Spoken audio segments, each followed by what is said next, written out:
Shalom, shalom, meus queridos irmãos, como está a sua mente, como está o seu coração? Espero que esteja tudo na mais perfeita paz. Eu sou o pastor Paulo Nascimento e esse é mais um vídeo resposta aqui do canal Falando de Bíblia. Nessa feita eu quero agradecer a um dos nossos muitos irmãos que interagem com a gente lá no Instagram, @Falando de Bíblia Oficial. Eu não vou falar o seu nome porque a temática hoje aqui ela é bem complicada de se falar. O nosso irmão e amigo levanta uma pergunta um tanto que polêmica. Não deveria ser, porém é polêmica. Nós já falamos aqui sobre o dízimo, sobre os dizimistas. Se o dízimo é obrigatório ou não. Quando é que começa a questão do ofertório?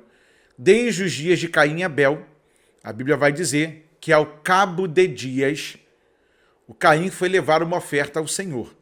Abel, sabendo e sendo grato a Deus por tudo que Deus fazia, também separou uma oferta. Só que ele não sabia que aquele dia do culto seria o dia que o seu irmão programaria a sua morte, se levantaria contra ele. Tem ofertas que elas entram para a história, e o autor desconhecido vai falar sobre Abel, que mesmo depois de morto, a sua oferta ainda fala. A oferta é um assunto muito espiritual, assim como o dízimo.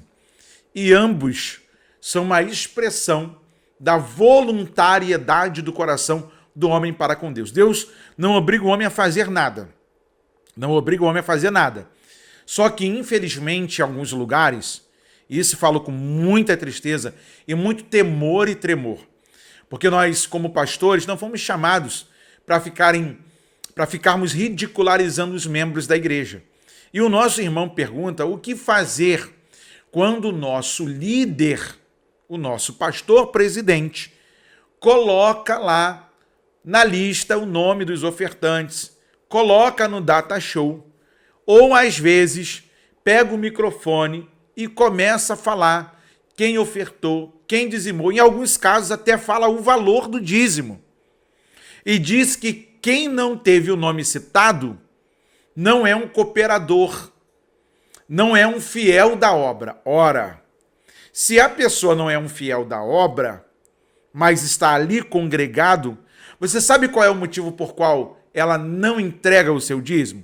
Você sabe me dizer se esse irmão está desempregado, de repente você tem que usar os haveres da igreja para sustentá-lo, para ajudá-lo, para fortalecê-lo? Porque primeiro a gente tem que cuidar dos domésticos da fé. Essa é a verdade bíblica.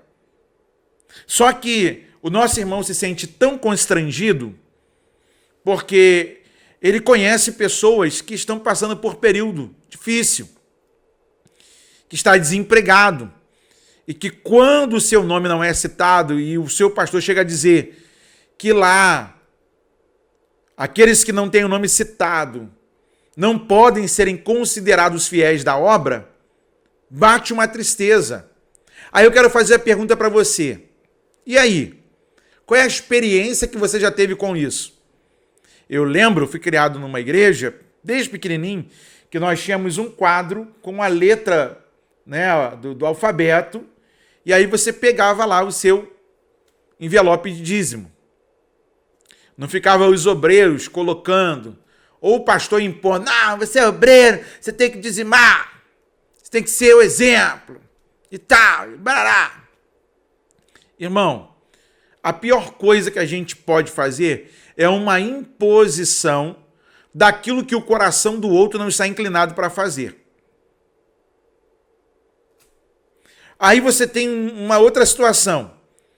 Você, ao invés de educar o povo, conscientizar o povo do culto para Deus, e que do culto até o seu financeiro pode ser uma expressão de adoração, você acaba por constranger os irmãos, e sem contar aqueles que pegam o texto lá de Malaquias para amaldiçoar o povo, e chama o povo de ladrão, não conhecendo o enredo do pano de fundo histórico que está acontecendo ali, porque que Deus chamou aquele que não contribuía para a casa do tesouro de ladrão, que roubava a Deus. E aí, irmão, começa a confusão. Só que, lendo a Bíblia esses dias, depois dessa pergunta? Carta de Paulo aos Filipenses, capítulo de número 2. Olha a receita de Paulo. Versículo de número 3 do capítulo 2 aos Filipenses. Nada façais por contenda ou por vanglória, mas por humildade, cada um considere os outros superiores a si mesmo. Vamos pensar um pouquinho? Nada façais por contenda ou por vanglória. Assim como eu não posso fazer porque fui constrangido, entre aspas, obrigado, também não posso fazer para ficar me gloriando. Pastor, tem dízimo alto, então eu posso dar essa opinião aqui. Pastor, eu não quero que o fulano esteja lá, não sei o quê. Aí você fica manobrando lá o que o pastor vai fazer na igreja. Também não deve fazer por contenda. Porque o pastor tirou, porque o pastor te esculachou, porque o pastor não te colocou no quadro dos fiéis da igreja. É complicado demais. Não atente cada um para o que é propriamente seu, mas cada qual também para o que é dos outros. De sorte que haja em vós o mesmo sentimento que houve também em Cristo Jesus. Versículo de número 4 do capítulo 2 de Paulo aos Filipenses. Não atente cada um para o que é propriamente seu, mas cada qual também para o que é dos outros. Quando você lê Atos dos Apóstolos, você vê que a igreja, quando dá os seus primeiros passos, ela tinha tudo em comum.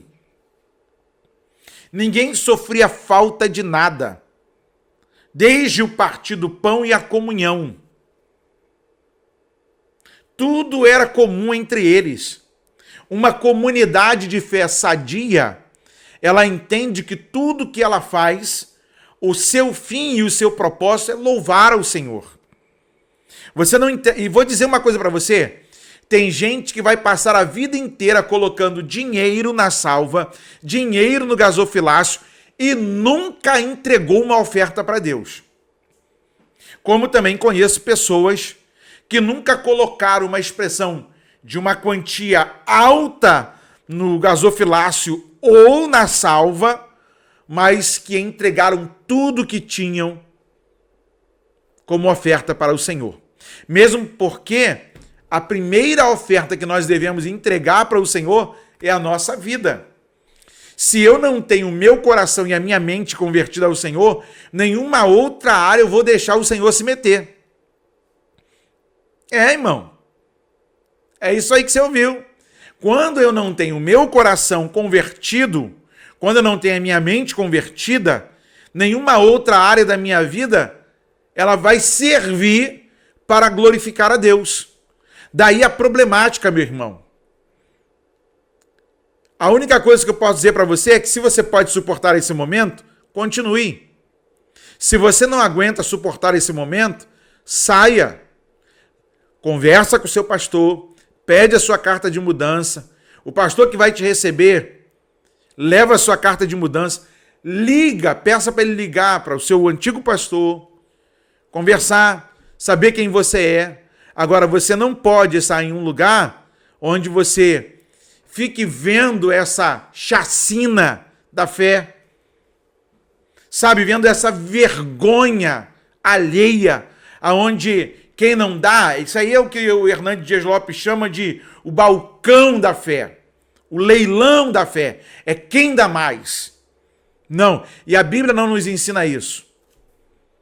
A Bíblia fala o seguinte: quer comais, quer bebais, ou façais qualquer outra coisa, faça-se para a glória de Deus. Até quando você vai louvar, quando você vai no templo, quando você vai ofertar, você vai dizimar ou deixar, tudo que você fizer, faça para a glória de Deus. Deus abençoe a sua vida. Segue a gente lá também no Instagram, @falando-de-bíblia-oficial. Muito obrigado pela boa conversa, pela amizade. Continue orando por mim, pela minha casa. Deus abençoe a cada um de vocês e daqui nós continuamos a proposta. Falando de Bíblia. Você que quer ser um parceiro ou continuar sendo um parceiro para deixar esse programa no ar por mais dias, por mais tempo, doando uma oferta, tem o QR Code na tela, tem o doarparafb@gmail.com. Você escolhe a forma aí, deixa Deus te usar.